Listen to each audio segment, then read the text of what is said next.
I would like to say this in public, and I want every Aussie and every human being with a clear conscience to see what is happening in our time and age.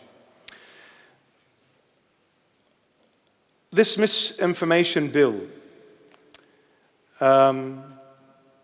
we emailed the appropriate departments in regard to this, that we wanted to have a fair go at this and present our case, why we are against the misinformation bill. I'm not a politician. I will never, ever try to be one. It's not my path, and I'm saying it with love and respect to everyone who is a politician. God, our Lord, Jesus Christ, chooses our path, and everybody gets a profession in this life. Politics is not my field. Never has been, never will be. But when it comes to human rights, to human freedom of speech and religion, then we all have the right to say and express our concerns. So we wrote to them on the 8th of October. An email came back, and that email said, it requests the bishop to attend public hearing Thursday, October the 17th, in person or by Zoom meeting. That was on the 8th of October. We received an email saying that the bishop can attend a public hearing on Thursday, October the 17th, in person in Canberra or by Zoom meeting. On the 11th of October, Friday, our secretary acknowledged the receipt of this email. And then on Thursday, and then on Friday the 12th, the email went saying the bishop now accepts the invitation but will attend online. I requested to attend it online rather than in person.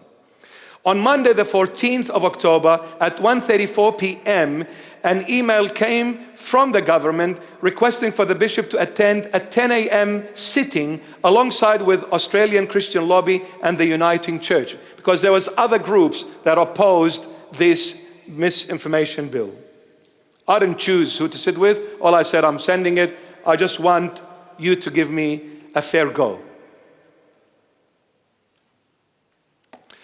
And then on Monday, the same day, at 3:40 p.m., an email came with a change of time from 10 a.m. to 2:40 p.m., which we accepted on Tuesday the 15th at 1:29 p.m. On Tuesday at 1:51 p.m., a text was sent to the bishop's secretary requesting another meeting change. The time changed from 2:40 to 5:05 p.m. And the bishop accepted the change. And he said, yes, we agree. We agree. And then on Tuesday, 1:53 p.m., a text confirming change. Okay, we will check with the chair of the committee and get back to you ASAP. I assume video conference. Response was, yes, please just do it. Since Tuesday the 15th of October at 1:53 p.m., that was the last text message coming from the government to us. Everything went hush, hush, quiet. There was no email, no calls, no text, nothing about what was given to us back on the 8th of October, that yes, we can attend a public hearing either in person or a Zoom call. Since the Tuesday the 15th at 1:53 p.m., which by now they've changed the time 3 times. And there was nothing heard until we wrote to them in November saying, what's going on?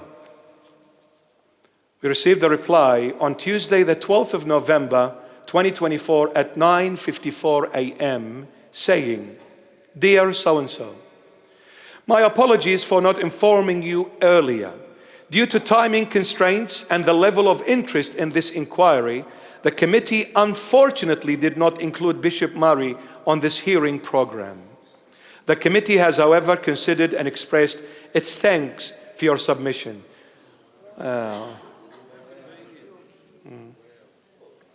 So this is what I say to the Labour Party.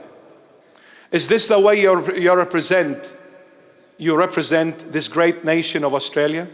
Is this the way you represent a nation that was built on absolute morals, ethics, values, Christian values?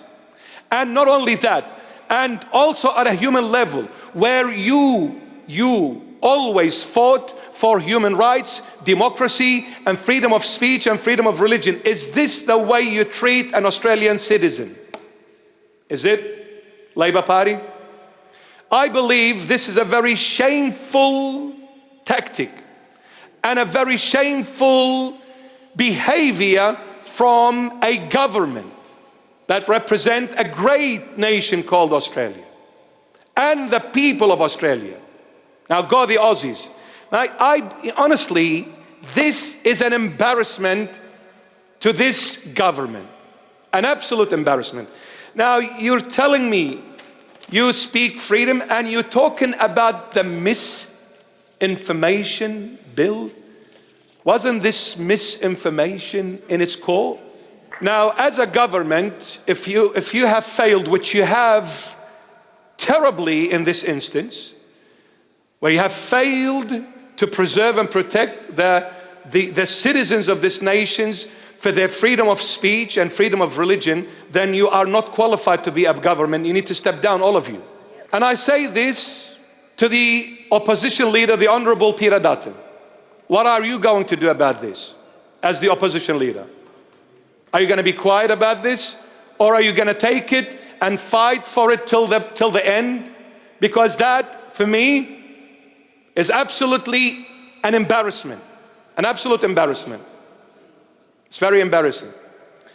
So now, Bishop, you can come at 10 a.m. Okay. Oh no, sorry, you can come at 2:40 p.m. Okay. No, so you can come now at 5 p.m. Okay. And then it goes quiet. Drum roll. A couple of weeks later, sorry, there was a lot of interest into this. Since we had a lot of time constraints, we chose not to pick Bishop Murray.